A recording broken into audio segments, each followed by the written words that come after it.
దేవుని కొరకు సాక్షిగా జీవించు.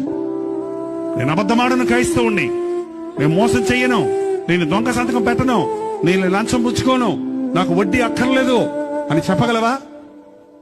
నేను సినిమాలకు రాను, నేను సిగరెట్ ముట్టను, మద్యం జోలికి నేను రాను, పర స్త్రీని మోహపు చూపుతో చూడను అని చెప్పగలవా?